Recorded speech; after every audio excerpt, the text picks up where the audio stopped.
you can just use I is equal to IG, okay?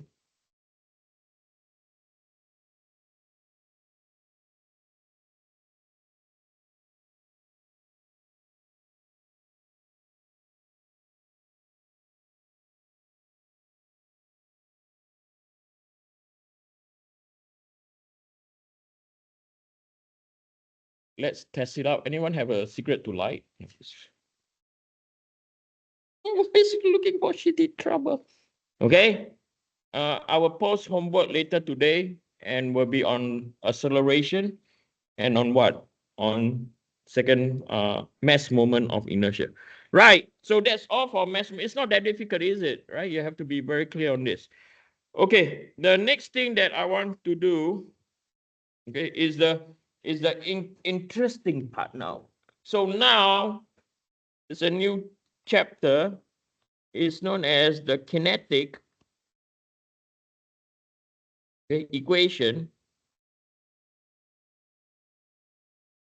of motion.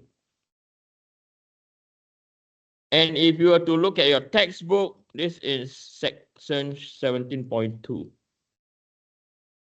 Now, chapter 17, 18, and 19, you can see that we are going at a quicker speed because it's all summation of forces, which is not equal to what?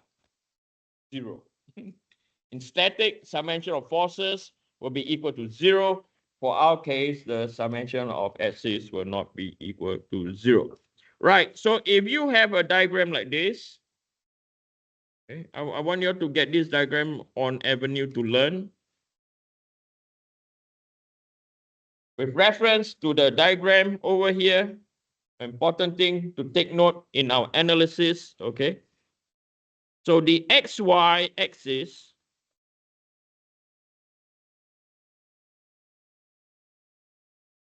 should not rotate.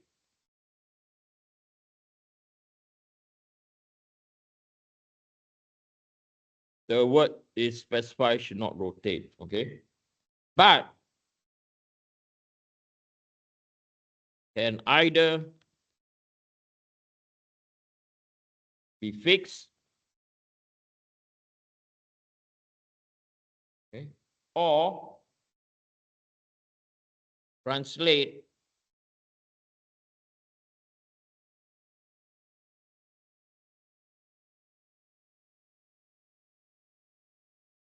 with constant velocity.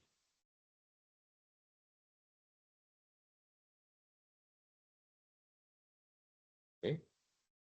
So the XY axis, so the XY axis represent this axis that I'm highlighting now. Okay. It can be either be fixed or translate with a what? Constant velocity. Highlight over here, do not rotate. Okay. So I'm going to refer to the next diagram.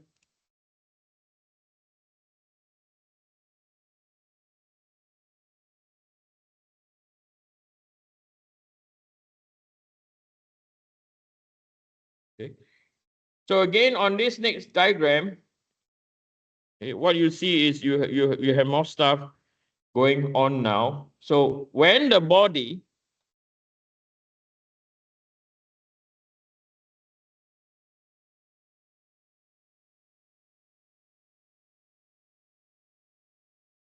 undergoes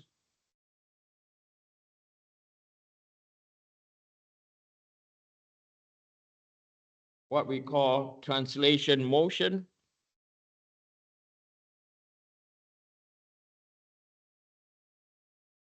highlight over here is translation motion. The equation of motion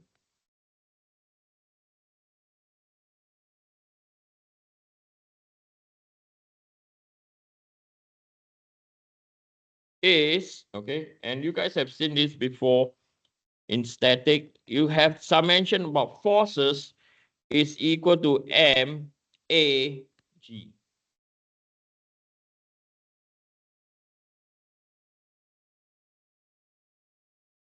So AG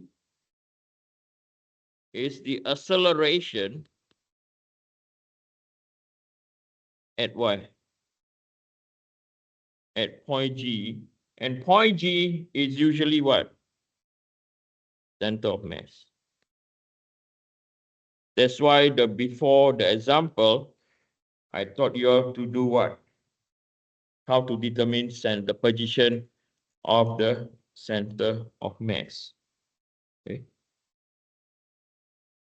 And so, like static analysis, similar, okay, whenever we draw our transformation, so that is our x and that's our y, we call positive going towards the right, summation about forces in the x direction. Now, this will be equal to mass multiplied by AG in the what? In the x direction, corresponding to here. Okay. Again, same thing we do, summation about forces in the y direction. This will be equal to MAG by the y.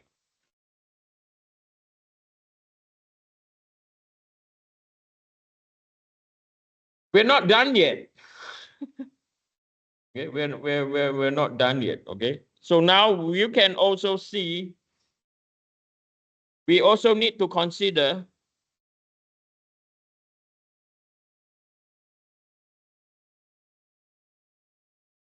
we must consider the effects. Okay, the effects caused by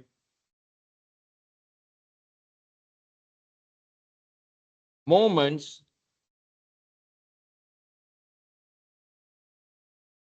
of an external what?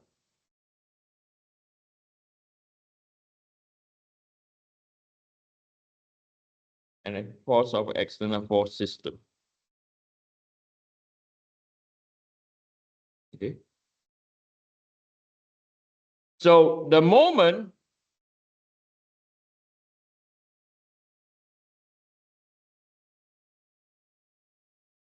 about point P, okay, which is this point over here, can be written as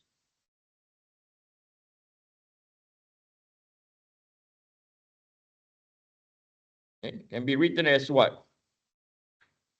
Summation of forces R I cross Fi, okay, plus by summation of M, okay, I is equal to R bar. R bar means it's a scalar multiplied by M Ag plus by Ig alpha.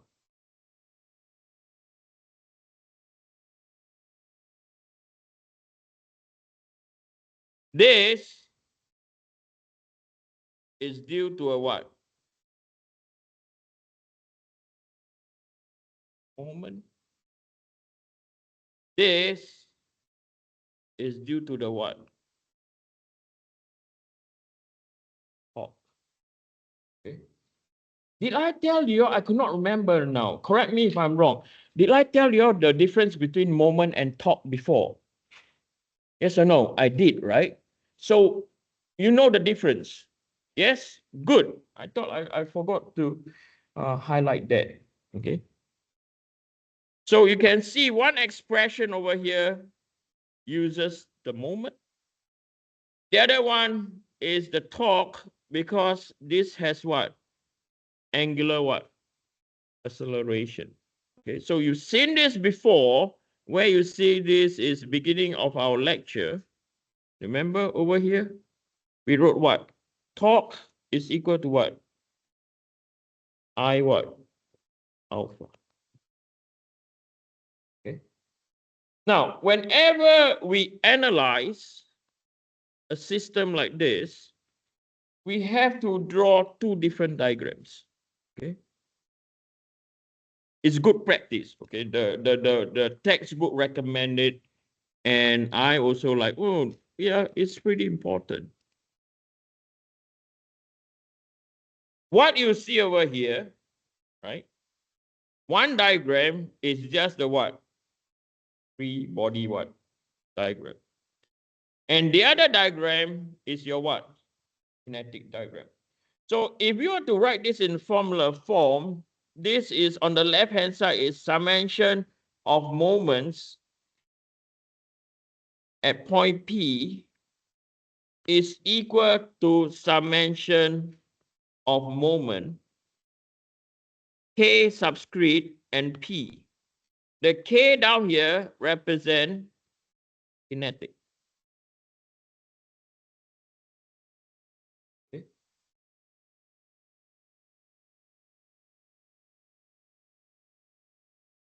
So we know R bar is equal to X bar I plus by Y bar J. Okay. And dimension of moment P, about point P, is the resultant moment about point P. And due to all external forces. Okay. And then we have the term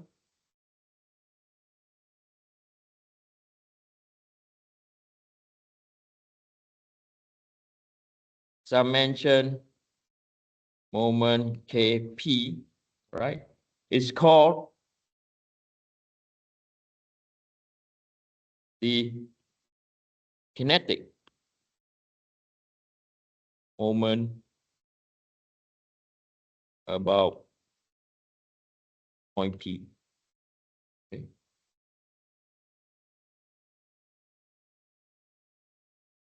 Now, I'm going to draw out this formula, and I want this to be very clear to you. I'm going to take this formula out. Come on, please. And I want this to be very clear to all of you.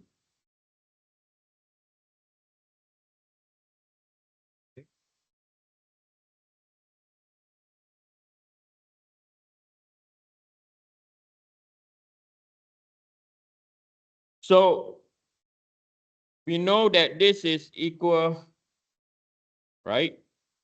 So what I want you to be very clear is if point P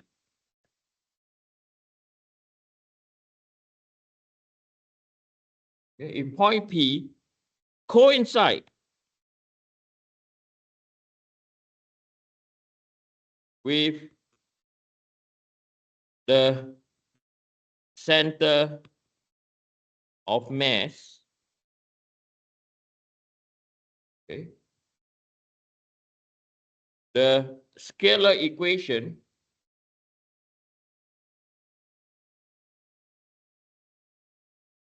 becomes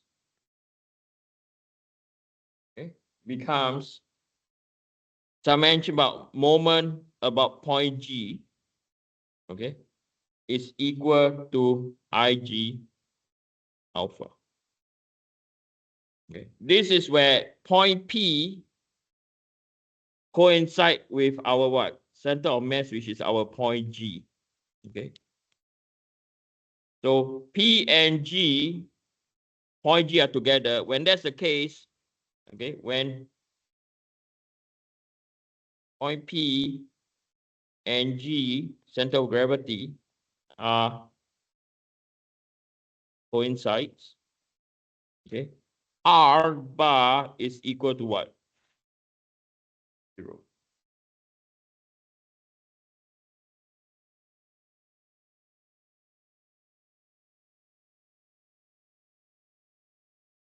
So there are two things to take note. Okay. Moment about the center of gravity is equal to Ig alpha. Moment about point P, right? This will be equal to R bar cross MAG subscript G plus by IG alpha. So two very different expression. Okay. So we have formed, okay, therefore we have formed three different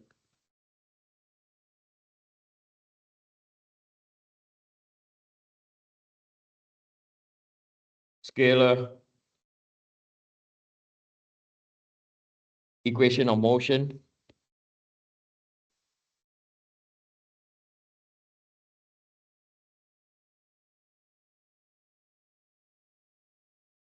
for planar